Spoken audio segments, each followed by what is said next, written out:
아시아 영화는 결국 억지 눈물입니다. 뉴욕의 한 명문대 회의실. 서양 영화학자들의 비웃음이 차갑게 울려 퍼졌습니다. 그러나 그 자리에서 단 한 사람만은 끝까지 고개를 숙이지 않았습니다. 35년 동안 세계 영화를 분석해온 냉철한 영화학 교수. 그는 조용히 가방에서 한국에서 가져온 낡은 수첩 한 권을 꺼냈습니다. 당신들이 감상주의라 비웃는 그 나라에는 무려 570년을 이어온 피 끓는 의리와 기적의 역사가 숨쉬고 있습니다. 콧대 높은 미국인 석학을 단숨에 무릎 꿇게 만든 1457년 조선의 그날 밤. 그리고 시공간을 초월해 히말라야 산맥까지 이어진 충격적인 진실. 전 세계를 발칵 뒤집어 놓은 570년의 기적 같은 이야기. 지금 그 충격적인 현장을 확인해 보십시오. 그 전에 잠깐 이야기를 시작하기 전에 구독과 좋아요 눌러주시면 정말 감사하겠습니다. 어디에서 듣고 계신지도 댓글에 남겨주시고 함께 해주세요. 저는 리처드 도슨입니다. 뉴욕의 심장부 컬럼비아 대학교에서 무려 35년째 영화학을 가르치고 있는 종신 교수이자 이제는 장성하여 각자의 가정을 꾸린 두 아들 마이클과 데이비드를 둔 지극히 평범한 미국인 아버지입니다. 제 입으로 이런 말씀을 드리려니 참으로 쑥스럽고 민망하지만 미국 영화 비평계와 학계에서 제 이름 석자 앞에는 늘 피도 눈물도 없는 얼음칼이라는 살벌한 수식어가 따라붙곤 했었죠. 젊은 시절 아내를 먼저 하늘로 떠나보내고 두 아들을 홀로 억척스럽게 키워내면서 제 마음의 벽이 남들보다 조금 더 두껍고 차갑게 굳어버렸는지도 모르겠습니다. 수십 년 동안 칸 영화제, 베니스 영화제를 비롯해 전 세계 내로라 하는 수많은 영화제의 심사위원석. 정중앙에 앉아 수천 수만 편이 넘는 영화들을 그저 차가운 메스로 해체하듯 분석해왔으니까요. 스크린 위에서 아무리 절절한 비극이 펼쳐지고 명배우들이 피 토하는 오열을 쏟아내도 제 머릿속은 아주 기계적이고 냉정하게 돌아가기 바빴습니다. 아, 저 감독이 지금 관객의 동정심을 쥐어짜내려고 조명을 45도 각도로 어둡게 틀었구나. 저기서 깔리는 현악기 배경음악은 너무 노골적이고 자기적이라 오히려 불쾌하네 하면서 말입니다. 직업병이라는 핑계 삼아 제 심장에는 아주 두껍고 단단한 이성의 갑옷을 수십 겹 두르고 살아온 것이죠. 남들이 다 울고불고 난리를 치던 그 유명한 비극 영화나 홀로코스트. 영화를 보면서도 저는 단 한 방울의 눈물도 흘리지 않았으니까요. 제게 영화란 그저 철저하게 계산된 공식이자 자본과 기술이 만들어낸 정교한 속임수일 뿐이었습니다.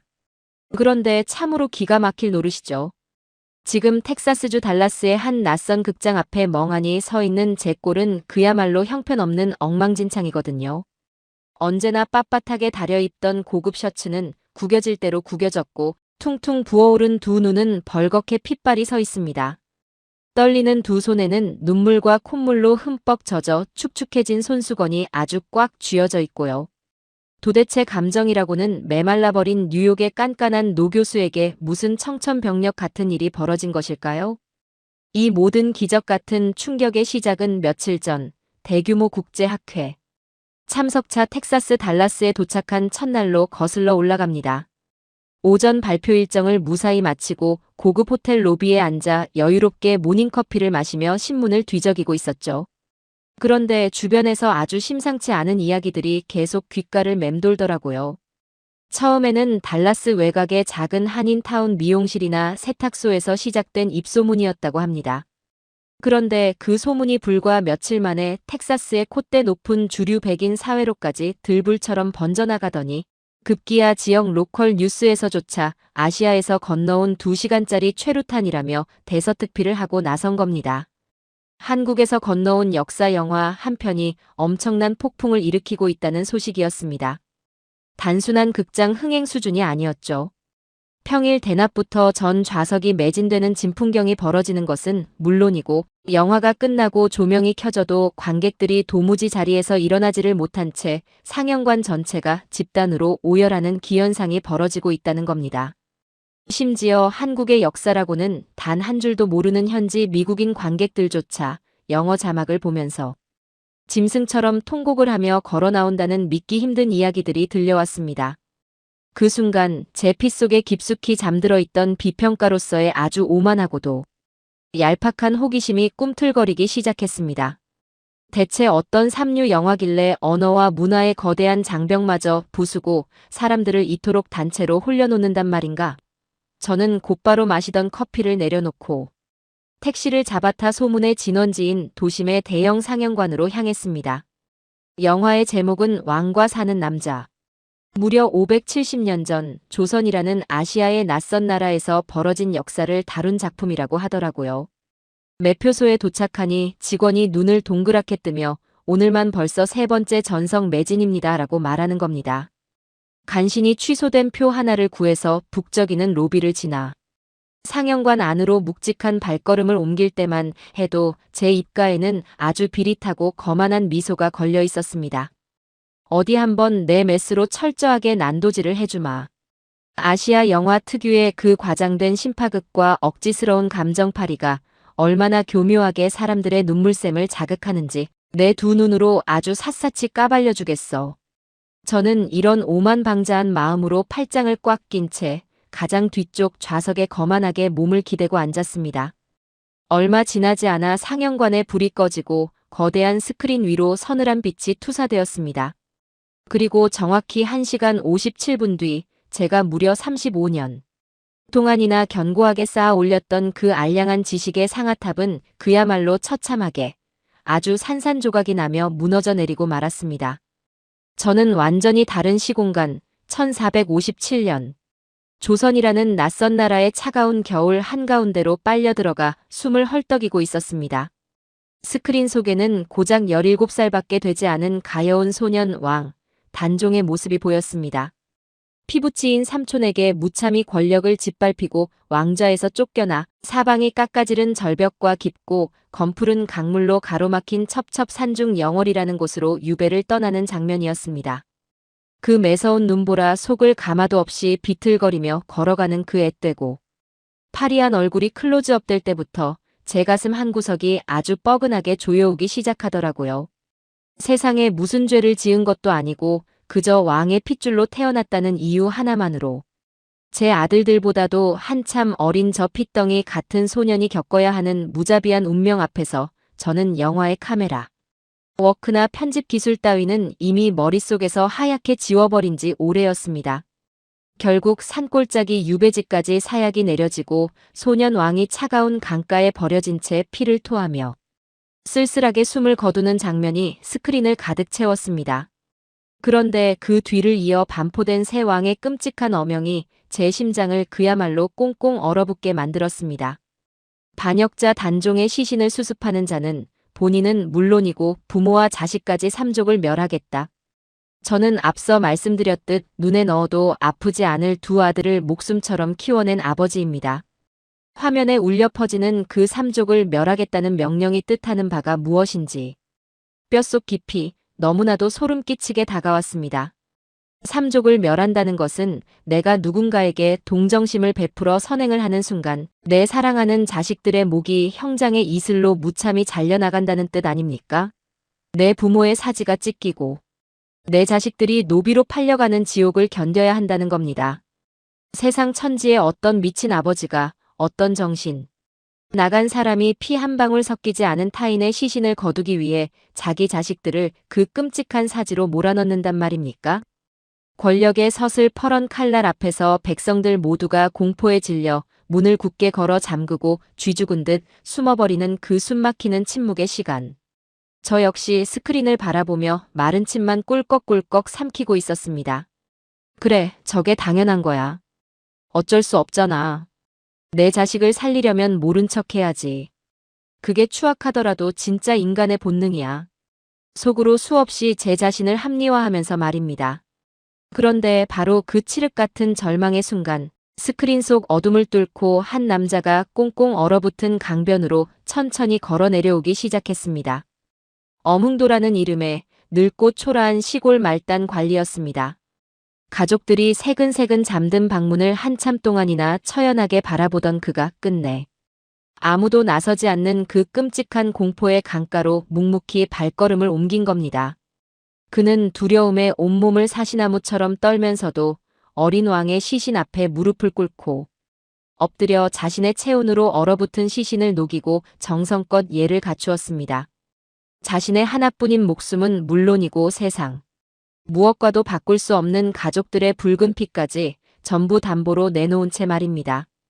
그 남자의 굽고 초라한 등이 화면을 꽉 채우는 순간 제 가슴속 깊은 곳에서 아주 거대한 댐이 우지끈 무너져 내리는 소리가 들렸습니다. 동시에 제 두 눈에서 뜨거운 액체가 도저히 통제할 수 없는 폭포수처럼 터져 나오기 시작했습니다.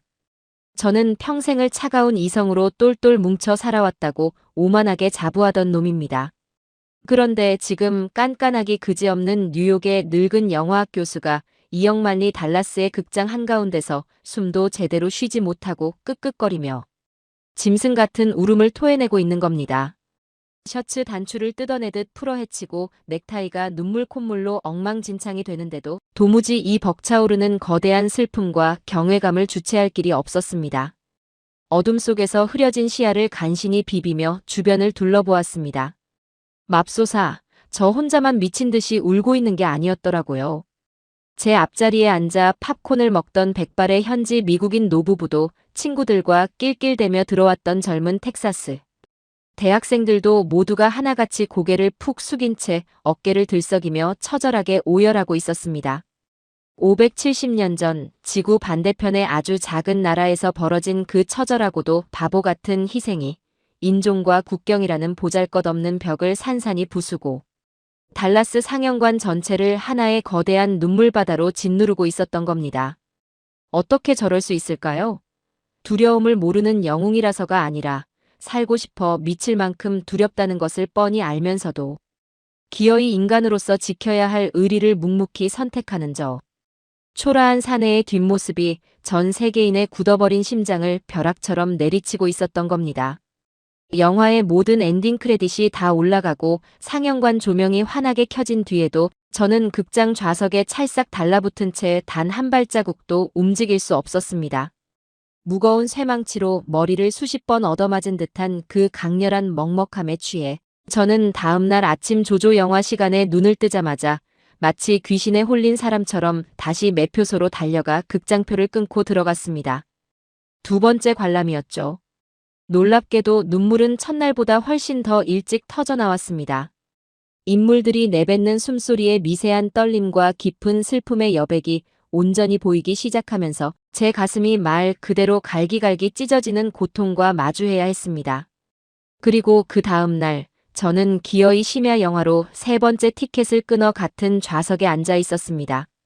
이제는 어뭉도라는 사내가 스크린에 등장하기도 전부터 쏟아지는 눈물 때문에 영어 자막조차 제대로 읽을 수 없을 지경이었습니다. 제 35년 영화 평론 인생을 모두 걸고 맹세하건대 한 영화를 내리 3번 연속으로 보고 3번 모두 짐승처럼 통곡을 하는 이런 기적 같은 일은 단연코 처음 겪어보는 충격이었습니다. 그런데 제 인생을 송두리째 흔들어 놓은 그날 저녁 학회 주최로 열린 성급 호텔 최고급 만찬장에서 아주 치욕스럽고 불쾌하기 짝이 없는 사건이 벌어지고 말았습니다. 평소 저와 학문적 견해로 사사건건 대립각을 세우던 유럽 출신의 평론가 토머스와 아시아 문화라면 덮어놓고 무조건 깔보고 무시하는 오만한 동료 교수 아서가 저를 타깃 삼아 노골적인 조롱을 쏟아내기 시작한 겁니다. 화려한 크리스털 샹들리에 아래서 랍스터 요리를 썰며 값비싼 레드와인을 들이켜던 아서가 아주 비릿하고 밥맛 떨어지는 입꼬리를 올리며 빈정거리더라고요. 오, 이런. 우리의 위대한 비평가 리처드 교수님 아니십니까? 아시아에서 굴러온 그 싸구려 멜로드라마에 푹 빠져서 아직도 허우적대고 계신다면서요? 3번이나 보고 눈물을 쥐어짜 내셨다니 늙음하게 안 어울리게 소녀 같은 감수성이 터지셨나 봅니다. 아시아인들은 이래서 안 됩니다. 감정을 통제할 줄 모르고 그저 눈물샘 자극하는 데만 혈안이 되어 있으니까요. 그 모욕적인 말이 끝나기가 무섭게 옆에 앉은 토머스도 냅킨으로 입을 닦으며 낄낄거리고 나섰습니다. 맞습니다. 한국 영화들 특유의 그 과장된 감정파리에 완벽하게 낚이신 겁니다. 역사적 사실을 적당히 비틀어서 억지 감동을 버무려내면 관객들의 동정심 지갑이 열린다는 건 아주 흔해 빠진 삼류수법인데 명색이 뉴욕 컬럼비아대 종신 교수가 그런 얄팍한 상업적 트릭에 속아 넘어가 오열을 하셨다니. 참으로 유감스럽기 짝이 없습니다. 그들의 그 뻔뻔하고도 뼈대 없는 오만한 태도에 제 혈관 속 피가 거꾸로 솟구치다 못해 용암처럼 펄펄 끓어오르기 시작했습니다. 저는 쥐고 있던 묵직한 은색 포크를 대리석 테이블 위로 쾅 소리가 나게 거칠게 내동댕이 치며 자리에서 벌떡 일어났습니다. 당신들이 1초도 보지 않고 그 알량한 혓바닥으로 함부로 짓거리는 그 영화 안에는 당신들의 그 잘난 머리통이나 컴퓨터 엑셀 데이터로는 평생을 가도 절대 계산해내지 못할 위대한 인류애와 숭고한 영혼이 살아 숨쉬고 있소. 내 새끼들. 목이 줄줄이 날아갈 판에 피 한 방울 안 섞인 죽은 자의 시신을 거두는 일이 고작 과장된 멜로드라마라고.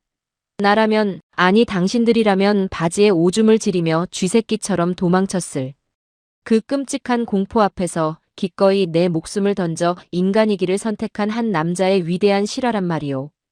당신들 두 눈으로 그 처절한 기적의 역사를 직접 확인하지 못할 거라면 당장 그 더럽고 썩어빠진 입 다무시오. 제 사자후 같은 일갈에 화려했던 만찬장 안은 순식간에 찬물을 끼얹은 듯 무겁고 서늘한 정적이 내려앉았습니다. 수십 명의 학자들이 숨을 죽이고 저를 쳐다봤죠. 하지만 아서와 토머스는 얼굴이 불그락푸르락해졌으면서도 여전히 저를 감정에 휘둘려 이성을 잃은 딱한 늙은이 취급하며 코웃음을 칠 뿐이었습니다. 그 잘난 서양 지식인들의 밑바닥을 확인한 분노와 참담함을 도저히 이기지 못한 저는 만찬장을 거칠게 뛰쳐나와 텍사스의 서늘한 밤거리를 정처 없이 배회했습니다. 그러다 정신을 차려보니 저도 모르게 또다시 그 극장 간판 앞 로비를 서성이고 있더라고요. 제 심장을 무참히 후벼 팠던 그 영화의 대형 포스터 앞을 멍하니 맴돌고 있는데 로비 구석 낡은 벤치에 앉아 계시던 백발의 노신사 한 분이 팸플릿을 손에 쥔 채 저를 향해 천천히 다가오셨습니다. 깔끔하게 빗어넘긴 은발에 아주 깊은 주름이 패인 낡은 트렌치코트를 입은 한국인 교민이셨습니다. 그분은 온화하지만 수백 년의 세월을 품은 듯 깊이를 알 수 없는 먹먹한 눈빛으로 저를 똑바로 바라보시며 유창한 영어로 조용히 입을 여셨습니다. 교수님, 제가 지난 사흘 내내 이 극장 구석에서 교수님이 오열하시는 모습을 묵묵히 지켜보았습니다. 남의 나라, 그것도 570년이나 지난 아득히 먼 옛날의 아픈 역사에 그토록 뜨겁게 피눈물을 흘려주는 푸른 눈의 이방인은 처음이라 계속 눈길이 가더군요. 삼족이 멸해지는 공포 앞에서도 기어이 왕을 품었던 어뭉도라는 사람의 그 바보 같은 의리가 교수님의 마음에도 가닿았습니까? 저는 여전히 붉게 달아오른 눈시울을 훔치며 씁쓸하지만 아주 단호하게 고개를 끄덕였습니다. 네, 어르신. 제 60평생, 그리고 35년. 학자 인생을 통틀어 이토록 제 가슴을 산산이 찢어놓는 위대한 선택은 본 적이 없습니다. 저 역시 두 아들의 아버지로서 자식들의 목숨을 걸고 남의 시신을 거둔다는 건 인간의 본능을 거스르는 감히 상상조차 할 수 없는 기적 그 자체이니까요. 제 진심 어린 대답을 조용히 들으시던 노신사분은 희미한 미소를 지으시더니 제 인생의 궤도를 송두리째 뒤바꿔 놓을 너무나도 충격적인 진실 하나를 벼락처럼 던지셨습니다. 교수님께서 저 스크린을 통해 보며 오열하신 그 이야기는 진짜 우리 한국 역사가 가진 무게의 절반의 절반도 채 보여주지 못한 겁니다. 영화는 그저 시작일 뿐이지요. 삼족을 멸한다는 어명 앞에서 기꺼이 죽음을 택하고 산산조각 나서 뿔뿔이 흩어졌던 그 늙은 하급 관리의 핏줄이 그 후로 수백 년 동안 어떻게 이어졌는지 혹시 아십니까? 저는 숨소리조차 내지 못한 채 침을 꼴깍 삼키며 그분의 입술만 뚫어져라 바라보았습니다. 그 바보 같고 미련한 핏줄이 말입니다. 나라를 통째로 빼앗겼던 일제의 강점기 시절에는 기꺼이 자기 한 목숨을 던져 상하이 임시정부의 선전부장이자 백범 김구 선생의 비서로 들어가 목숨 건 독립운동에 뛰어들었습니다. 엄황섭이라는 이름으로요. 그리고 그뿐만이 아닙니다. 지금 이 현대시대에는 산소가 부족해 숨도 쉴 수 없는 히말라야 8,000m 데스존의 꽁꽁 엄 빙벽에 기어올라 아무도 살아서 오르려 하지 않는 그 사지에서 죽은 동료의 시신을 등에 업고 피눈물을 흘리며 내려오고 있습니다. 엄홍길이라는 이름의 산악대장으로 말입니다. 570년 전 두려움 속에서도 기어이 인간의 도리를 다했던 그 숭고한 의리가 단 한 번도, 단 한순간도 끊어지지 않고 대를 이어 대한민국이라는 나라의 맥박 속에 아주 펄펄 끓으며 흐르고 있다는 말입니다. 노신사분의 그 묵직하고도 떨리는 음성이 제 고막을 때리는 순간 저는 아주 거대한 쇠망치로 뒤통수를 정통으로 얻어맞은 것처럼 온몸이 뻣뻣하게 굳어버리고 말았습니다. 소름이 발끝부터 정수리까지 쫙 뻗쳐 올라왔습니다. 영화 속 이야기가 한편의 슬픈 과거 전설로 끝난 것이 아니라 무려 570년이라는 아득한 시간을 관통하여 지금 이 21세기의 핏줄로 고스란히 펄떡이며 이어지고 있다니요.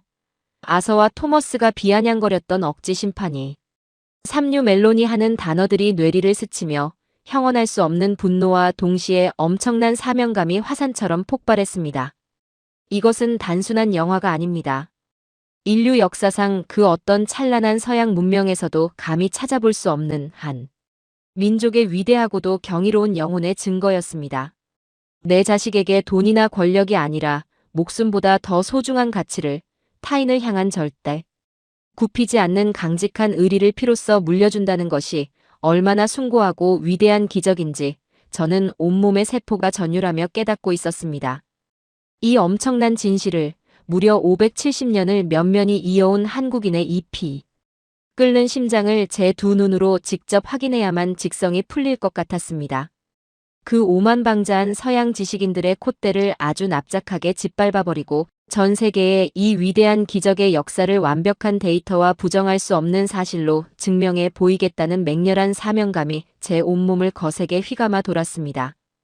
저는 그 길로 호텔로 미친 듯이 달려가 트렁크에 짐을 마구잡이로 쑤셔 넣었습니다. 그리고 단 1초의 망설임도 없이 내일 아침 출발 예정이던 편안한 뉴욕행 비행기 표를 갈기갈기 찢어 쓰레기통에 던져버렸습니다. 대신 대한민국 인천공항으로 향하는 14시간짜리 직항 티켓을 끊어버렸죠. 제 가슴 속에서 활활 타오르는 이 거대한 불덩이를 안고 저 콧대 높은 서양인들이 감히 비웃었던 570년 기적의 심장부로 지금 당장 뛰어들어갑니다. 인천국제공항의 자동문이 열리고 매서운 한국의 2월 새벽 공기가 제 뺨을 때렸을 때 저는 비로소 제가 무슨 짓을 저질렀는지 실감할 수 있었습니다. 뉴욕 존 F. 케네디 공항에서 출발해 장장 14시간을 날아오는 비행기 안에서 저는 단 한숨도 자지 못했거든요. 평소 칸이나 베니스 같은 유럽의 화려한 영화제로 향하는 1등석 비행기 안에서는 고급 샴페인을 마시며 여유롭게 수면을 취하던 저였지만 이번 한국행 비행은 완전히 달랐습니다. 제 머릿속은 온통 달라스 극장에서 보았던 그 1457년의 눈보라 치던 끔찍한 밤과 극장, 로비에서 만난 백발 노신사가 던져준 충격적인 핏줄의 비밀로 가득 차서 터져버릴 것만 같았으니까요. 예전 같았으면 시차 적응을 핑계로 최고급 호텔에 틀어박혀 룸서비스나 시켜 먹었겠지만 이번에는 달랐습니다. 저는 서울 도심의 호텔에 대충 짐만 던져놓고는 곧바로 청량리역으로 달려가 강원도 영월로 향하는 기차에 몸을 실었습니다. 오만하고 콧대 높은 제 서양 동료들이 아시아에 싸구려 멜로드라마라며 낄낄대고 비웃었던 그 570년 전의 진실이 과연 어떤 얼굴을 하고 이 땅에 남아있는지 제 두 눈으로 직접 아주 샅샅이 확인해야만 했기 때문입니다. 기차가 서울의 복잡한 회색빛 빌딩 숲을 빠져나가자 차창 밖으로는 제가 미국 뉴욕이나 텍사스의 평원에서는 단 한 번도 본 적 없는 거대하고 시퍼런 산맥들이 끝도 없이 굽이치며 펼쳐지기 시작하더라고요. 기차가 험준한 산길과 아찔한 계곡을 따라 강원도 영월이라는 곳을 향해 깊숙이, 아주 깊숙이 들어갈수록 제 가슴은 점점 더 무거운 쇳덩이에 짓눌리는 것처럼 턱턱 막혀왔습니다. 지금이야 제가 이렇게 히터가 빵빵하게 나오는 편안하고 따뜻한 기차 좌석에 앉아 불과 몇 시간 만에 그곳에 닿고 있지만 무려 570년 전 그 매서운 눈보라가 살을 에이던 겨울날에는 어땠을까요? 삼촌에게 모든 권력을 빼앗기고 하루아침에 대역 죄인으로 전락한 고작 17살의 핏덩이 소년 왕 단종은 이 무섭고 험한 산길을 도대체 어떤 마음으로 비틀거리며 걸어갔을까요? 사방을 둘러봐도 도망칠 곳 하나 없는 이 거대한 자연의 감옥 속으로 이리저리 끌려 들어오면서 그 가여운 어린 왕이 느꼈을 끔찍한 절망과 지독한 뼈 시림이 창밖에 서늘한 바람을 타고 제 가슴속까지 고스란히 스며드는 것만 같아 자꾸만 눈시울이 붉어졌습니다. 오전 10시 무렵 마침내 단종의 유배지였던 영월 청령포에 도착했습니다. 택시에서 내려 나루터에 서서 바라본 청령포의 지형은 평생 전 세계 수많은 역사 유적지와 웅장한 자연 경관을 다녀본 제 늙은 눈에도 그야말로 소름이 쫙 끼칠 정도로 잔혹하고 완벽한 천혜의 감옥이었습니다. 앞과 양옆으로는 수심을 감히 헤아릴 수도 없는 검푸른 서강의 거친 물줄기가 반원 모양으로 잔인하게 휘감아 돌고 있었고 등 뒤로는 도저히 인간의 두 발로는 기어오를 수 없는 깎아지른 600척의 아찔한 암벽이 하늘을 시커멓게 가리고 있었거든요. 삐걱거리는 작은 나룻배를 타지 않고는 단 한 발자국도 밖으로 나갈 수 없는 철저하게 세상과 단절된 끔찍한 사지였습니다. 차가운 강물을 건너 청령포 안으로 발을 내딛는 순간 일반적인 관광지 특유의 떠들썩한 웃음소리는 온데간데 없고 귓가를 때리는 스산한 바람소리와 앙상한 나뭇가지가 부딪히는 소리만이 가득했습니다. 이곳저곳에서 저처럼 그 영화를 보고 멀리서 찾아온 듯한 한국인 관객들이 옷깃을 여미며 조용히 손수건을 꺼내 눈물을 훔치는 모습이 보였죠. 단종이 머물렀다는 비좁고 초라한 어소터에 섰을 때 제 시선을 완전히 빼앗아버린 것은 바로 수백 년 된 거대한 소나무 숲이었습니다. 하늘을 찌르듯 솟아있는 수십 그루의 굵은 소나무들이 마치 누군가와 철석같이 약속이라도 한 것처럼 일제히 한쪽 방향을 향해 기이하게 허리를 굽히고 있었거든요. 그 광경을 너클 잃고 바라보던 저에게 옆을 지나가던 현지 문화 해설사의 설명이 제 심장을 무참히 내리쳤습니다. 교수님, 이 나무들을 이곳 사람들은 단종 소나무라고 부릅니다. 17살 어린 왕이 밤마다 첩첩산중 이 좁은 마루에 앉아 한양 땅에 홀로 두고 온 18살의 어린 아내를 그리워하며 서쪽을 향해 매일같이 피눈물을 흘렸거든요. 그 슬픔이 얼마나 깊고 사무쳤으면 수백 년 동안 이 산천에 말 못하는 나무들조차 왕의 슬픔을 함께 나누고 위로하듯 모두 서쪽 한양을 향해 몸을 굽힌 채 자라난 것이지요.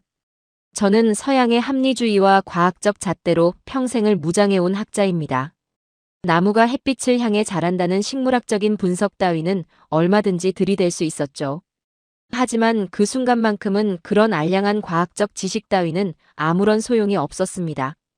570년이라는 아득한 세월 동안 켜켜이 쌓인 한 맺힌 슬픔이 살아 숨쉬는 자연의 몸통마저 이토록 처절하게 비틀어버렸다는 사실 앞에서 콧대 높은 뉴욕의 영화학 교수는 그저 입을 꾹 다문 채 거칠고 차가운 소나무 껍질을 쓸어내리며 소리 없이 굵은 눈물방울을 뚝뚝 흘릴 수밖에 없었으니까요.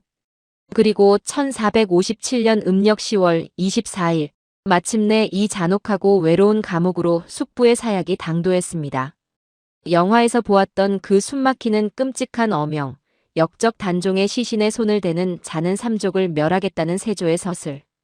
퍼런 칼날 같은 명령이 이 영월 땅 전체에 핏빛으로 떨어졌던 바로 그날 밤입니다. 저는 청령포의 차가운 강변 자갈밭에 털썩 주저앉아 두 아들을 둔 한 명의 아버지로서 수백 번 수천 번 제 자신에게 가혹한 질문을 던졌습니다. 리처드 돛은 만약 내가 저 시대에 살던 평범한 조선의 백성이었다면 넌 과연 저 강가로 나갈 수 있었을까? 대답은 저를 너무나도 비참하고 부끄럽게 만들었습니다. 아니요, 저는 절대로 결단코 단 한 발자국도 나서지 못했을 겁니다. 뉴욕 한복판에서 이성적이고 도덕적인 척 넥타이를 매고 고상한 윤리학을 떠들어대던 학자일지라도 말입니다.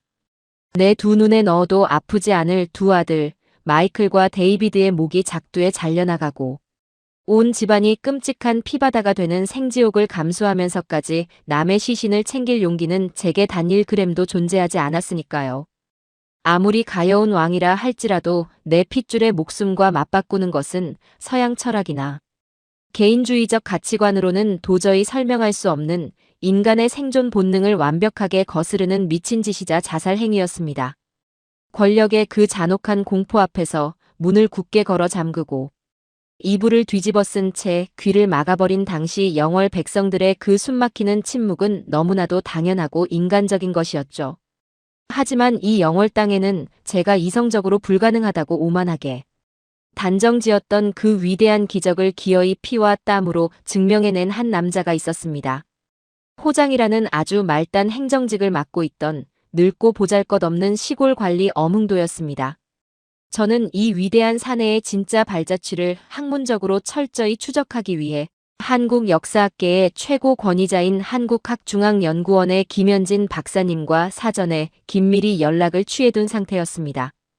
영월 장릉 근처의 아주 낡고 조용한 찻집에서 만난 김 박사님은 제가 달라스 극장에서부터 빽빽하게 메모해온 수첩을 보시곤 아주 깊고 묵직한 한숨을 내쉬며 두꺼운 조선왕조실록의 복사본 기록을 제 눈앞에 펼쳐 보여주셨습니다.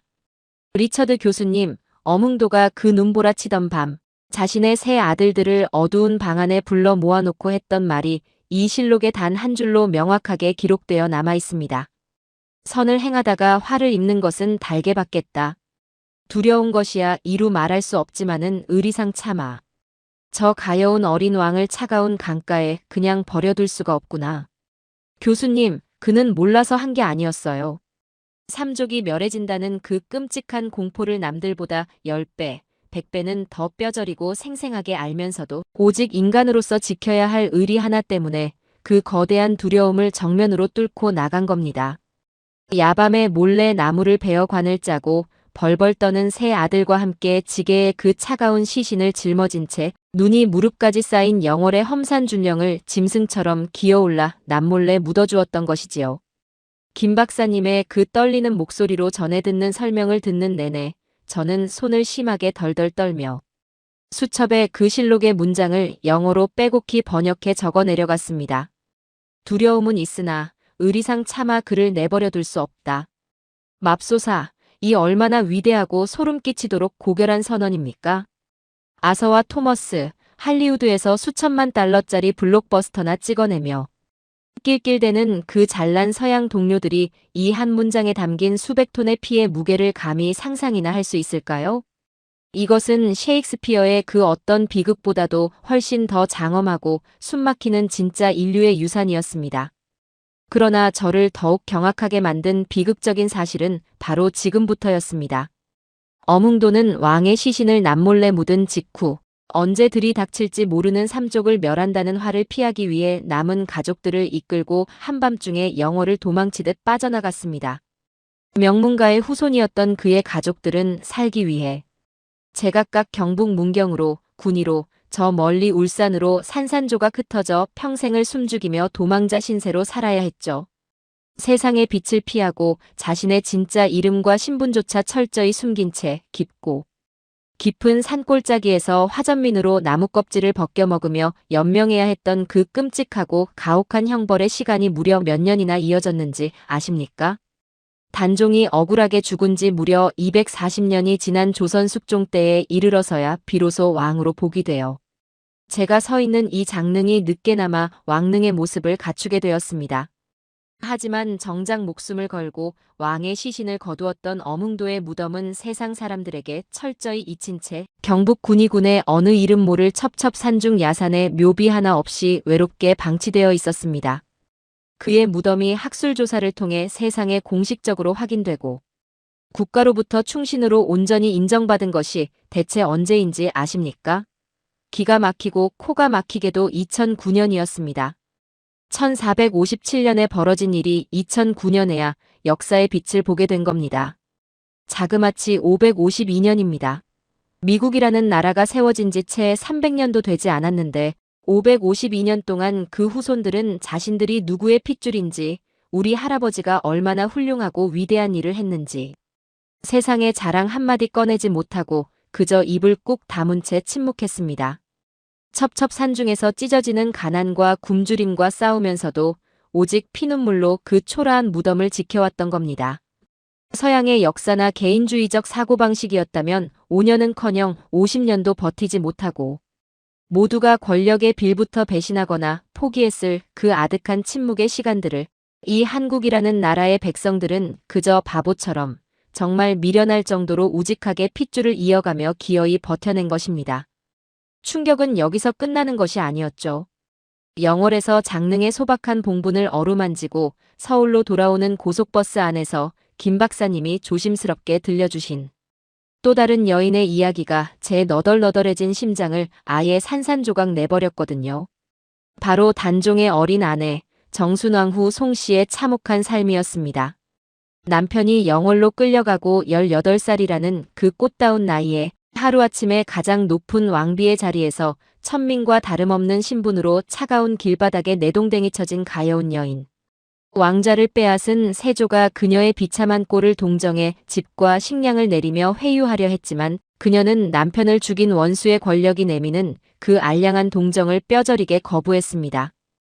동대문 박자주동샘이라는 작은 우물가의 집단으로 초라한 움막을 짓고 평생 차가운 물에 손을 담가 옷감에 보라색 물을 들이는 험한 염색일을 하며 근근히 입에 풀칠을 했습니다. 가장 소름이 돋고 제 가슴을 먹먹하게 만든 것은 그녀가 남편 단종을 잃고 난 뒤 무려 64년이라는 기나긴 세월을 홀로 살아냈다는 사실입니다. 그녀는 눈이 오나 비가 오나 뼛속까지 시린 겨울이 오나 단 하루도 거르지 않고 매일 아침 동네 뒷산의 험한 봉우리에 올랐습니다. 남편이 묻혀있는 영월이 있는 동쪽 하늘을 향해 차가운 바닥에 엎드려 통곡하며 명복을 빌었죠. 그 산봉우리의 이름이 동쪽을 바라본다는 뜻의 동망봉이 되었다고 합니다. 여러분, 64년입니다.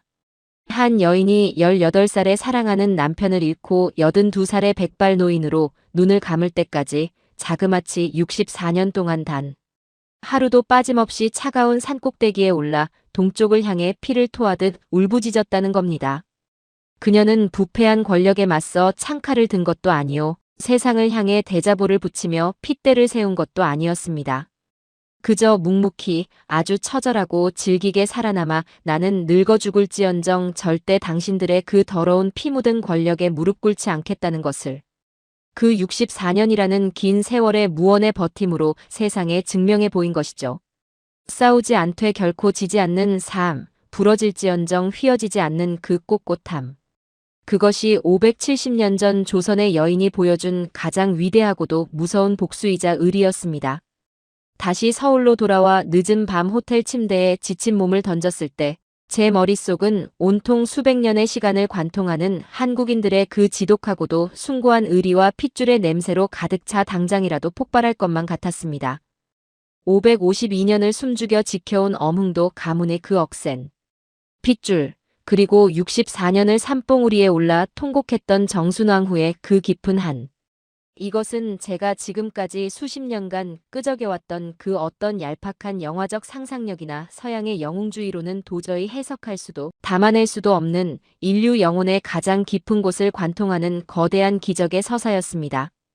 그리고 바로 이 벅차오르는 순간 달라스 극장 앞 낡은 벤치에서 만났던 백발 노신사의 묵직한 마지막 한마디가 다시금 제 귓가에 환청처럼 맴돌며 제 심장을 미친 듯이 두드리기 시작했습니다.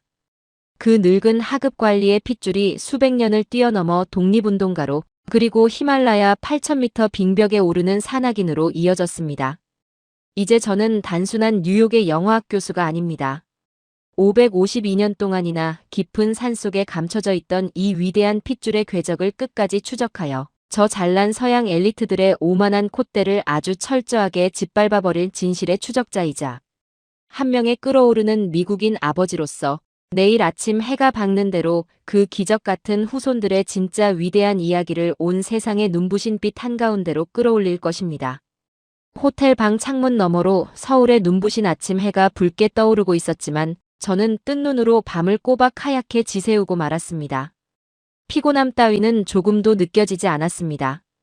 오히려 제 온몸의 세포 하나하나가 금방이라도 터져버릴 듯 팽팽하게 당겨져 뜨거운 핏방울들이 미친 듯이 혈관을 타고 요동치는 것만 같았거든요. 책상 위에는 어제 김현진 박사님이 제게 건네주었던 두꺼운 서류 뭉치와 제가 밤새도록 미국 포털 사이트와 한국의 역사 자료실을 미친 듯이 뒤져가며 빼곡하게 번역해 놓은 영어 메모들이 산더미처럼 쌓여 있었습니다. 달라스 극장에서 제 심장을 산산조각 냈던 그 570년 전의 바보 같고 미련한 충절. 삼족을 멸한다는 그 서슬 펄언 어명 앞에서도 어린 왕의 얼어붙은 시신을 기어이 품에 안았던 어흥도라는 시골 관리의 피가 도대체 수백 년의 세월을 뛰어넘어 어떻게 이 현대시대까지 살아서 펄떡이고 있는지 그 충격적인 실체를 제 두 눈으로 하나하나 확인해 나가는 과정이었습니다. 자료를 한 장 한 장 넘길 때마다 저는 35년 동안 뉴욕의 상아탑 안에서 서양의 합리주의와 개인주의만을 맹신하며 살아왔던 제 자신이 너무나도 한심하고 부끄러워 견딜 수가 없었습니다. 어흥도 가문의 그 억센 핏줄은 단순히 산골짜기에 숨어 명맥만 간신히 유지했던 것이 아니더라고요. 그들의 피 속에는 두렵지만 인간의 도리상 차마 외면할 수 없다는 그 위대한 의리의 DNA가 아주 선명한 불도장처럼 찍혀서 대물림되고 있었던 겁니다. 그 첫 번째 충격적인 증거가 바로 일제강점기라는 조선의 역사가 또다시 칠흑 같은 암흑 속으로 곤두박질 쳤던 비극의 시대에 터져나왔습니다. 1910년 나라가 통째로 일본의 군화 발밑에 짓밟히고 지도에서 이름조차 지워져 버렸을 때 이 땅의 수많은 지식인과 권력자들은 일찌감치 백기를 들고 일제의 빌부터 부귀영화를 누리기를 선택했었죠. 서양의 계산법으로 따지면 그것이 가장 현명하고 합리적인 생존 방식이니까요. 다 끝난 싸움에 목숨을 거는 것은 미련한 짓이라고 서양 학문은 가르칩니다. 하지만 어흥도의 핏줄을 고스란히 물려받은 한 청년의 선택은 서양의 그 잘난 계산법을 아주 철저하게 비웃고 있었습니다. 1898년에 태어난 엄항섭이라는 이름의 청년이 바로 그 주인공이었습니다. 그는 3.1 운동이 전국을 피로 물들였던 이듬해인 1919년 고작 21살이라는 어린 나이에 편안한 삶을 모두 내팽개치고 살얼음판 같은 압록강을 건넜습니다. 그리고 험난한 중국 대륙을 가로질러 상하이 임시정부의 낡은 문을 두드렸죠. 그곳에서 그는 대한민국의 완전한 독립을 위해 자신의 모든 인생을 불태우기 시작했습니다. 백범 김구 선생의 가장 곁에서 그림자처럼 보좌하는 비서이자 임시정부의 목소리를 전 세계에 알리는 선전부장이라는 막중한 책임을 짊어진 것이었죠.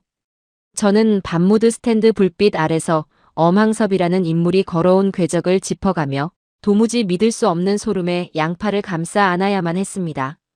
임시정부 선전부장이라는 자리가 어떤 자리입니까? 언제 일본 제국주의의 암살단이 들이닥쳐 총알이 심장에 박힐지 모르는 그 끔찍한 사지의 한가운데서 전 세계를 향해 우리는 아직 죽지 않았다. 대한민국은 결코 조국을 포기하지 않았다. 라고 피를 토하듯 외치는 자리 아닙니까? 일본 제국이라는 거대한 골리앗을 향해 맨몸으로 계란을 던지듯 끊임없이 글을 쓰고 방송을 하며 외교전에 뛰어들었던 겁니다. 독립운동을 하느라 사랑하는 가족들과는 생이별을 해야 했고 아내는 타국 땅에서 삭바느질로 근근히 입에 풀칠하며 피눈물을 삼켜야 했습니다. 저는 이 대목에서 숨을 헉헉거리며 자료를 꽉 움켜쥐었습니다. 570년 전 영월의 차가운 강가와 1920년대 상하이의 어두운 뒷골목이 제 머릿속에서 완벽하게 하나로 겹쳐지는 기적을 경험하고 있었기 때문입니다. 모든 권력을 잃고 싸늘한 시신이 된 17살의 단종과 지도에서 사라진 채 처참하게 짓밟힌 조국 대한민국. 그리고 목이 날아갈 것을 알면서도 왕의 시신을 거두었던 조상 어흥도와 언제 죽을지 모르는 타국 땅에서 나라의 이름을 되찾기 위해 목숨을 던진 후손 엄항섭. 대상만 죽은 왕에서 죽어가는 조국으로 바뀌었을 뿐 그 숭고한 정신의 뼈대는 무섭도록 똑같이 일치하고 있었습니다. 남들은 다 끝났다고 미친 짓이라고 손가락질하며 도망칠 때 이 바보 같은 가문의 남자들은 두려운 것이야 있지만은 의리상 차마 내 조국을 그냥 버려둘 수가 없구나라며 또다시 가족의 안위마저 내던진 채 기꺼이 죽음의 불구덩이 속으로 뛰어들었던 것입니다. 어떻게 이럴 수가 있습니까? 어떻게 인간의 핏줄이 이토록 지독하리만치 고결하게 500년을 건너뛰어 이어질 수 있단 말입니까? 하지만 김현진 박사님이 제게 건네주었던 가장 거대하고도 파괴적인 충격파는 아직 시작조차 하지 않았더라고요.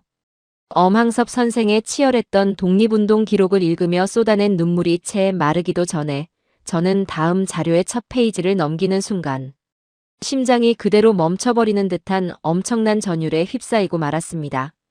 그것은 아주 먼 옛날의 역사책에 박제된 이야기가 아니었습니다. 바로 지금 우리가 숨쉬고 살아가는 이 21세기 현대시대에 전 세계 외신들을 경악하게 만들었던 어느 세계적인 산악인의 살아있는 실화였거든요. 그 사람의 이름은 엄흥도의 또 다른 후손인 엄홍길이었습니다. 제가 영화 평론을 하느라 스포츠 쪽은 잘 몰랐지만 엄홍길이라는 이름은 미국 뉴욕에서도 몇 번 들어본 적이 있을 만큼 세계 산악계에서는 전설 그 자체로 통하는 인물이었습니다. 인간의 발길을 허락하지 않는 히말라야 8,000m 이상의 깎아지른 봉우리들. 산소가 지상의 3분의 1밖에 되지 않아 숨을 쉬는 것조차 칼로 가슴을 난도질당하는 것 같은 고통이 뒤따른다는 이른바 데스존입니다.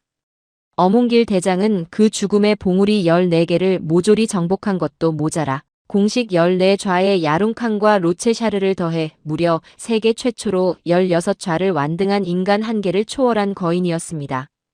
그 어마어마한 대기록을 세우는 과정에서 수십 미터 크레바스로 추락하기도 하고 동상에 걸려 발가락을 잘라내야 했으며 눈사태에 휩쓸려 죽을 고비를 무려 6번이나 넘기면서도 기어이 다시 산에 올랐던 초인적인 사람이었죠. 그런데 제가 새벽녘 호텔방에서 짐승처럼 엉엉 소리 내어 울어버린 이유는 그가 세운 그 대단한 세계 신기록 때문이 절대 아니었습니다.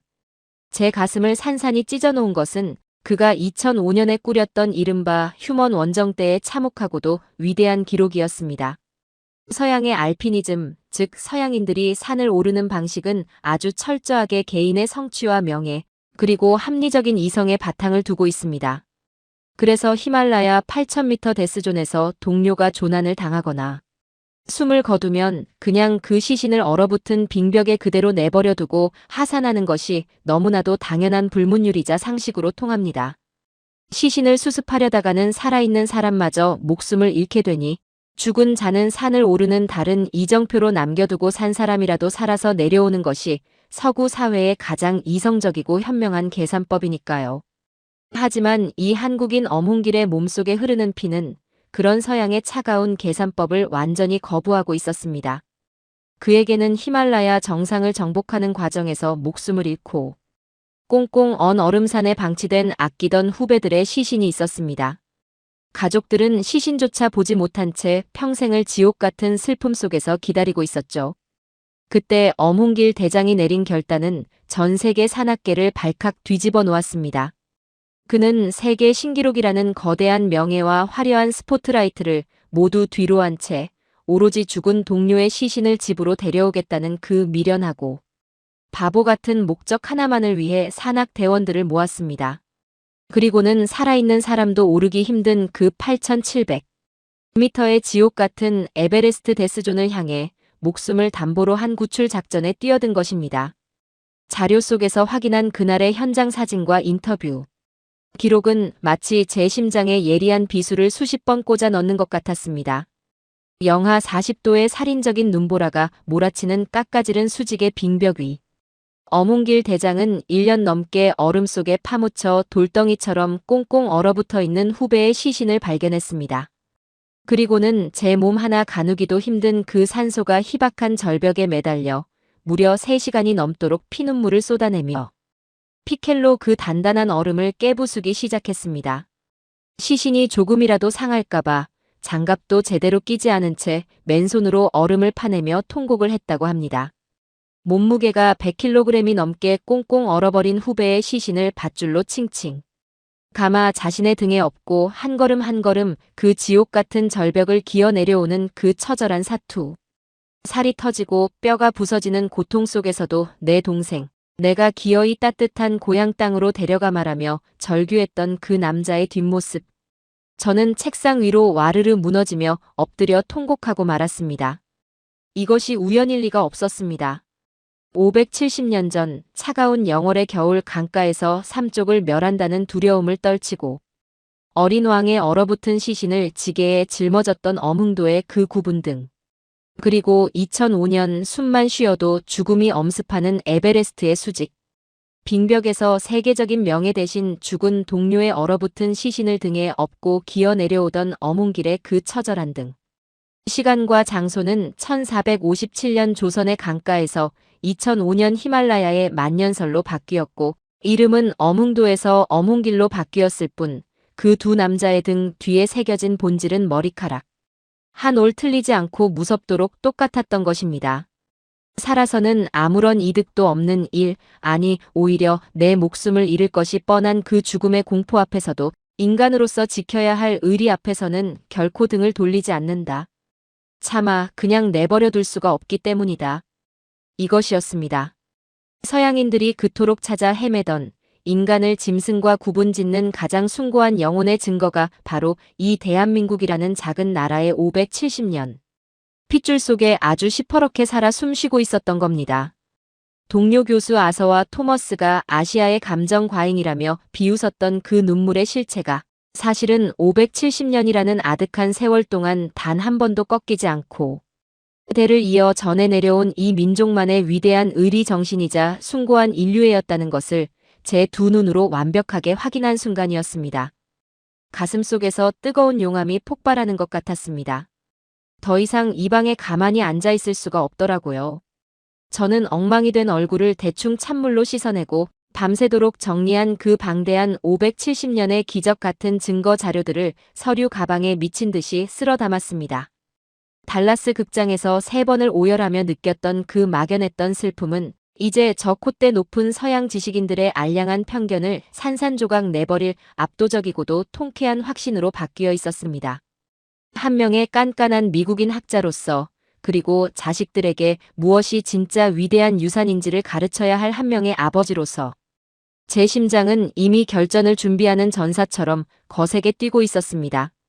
당장 첫 비행기를 타고 뉴욕으로 돌아가야겠습니다.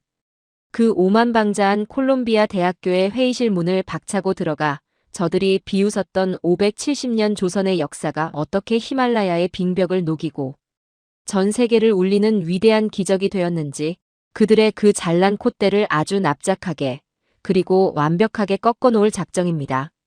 뉴욕 존 F.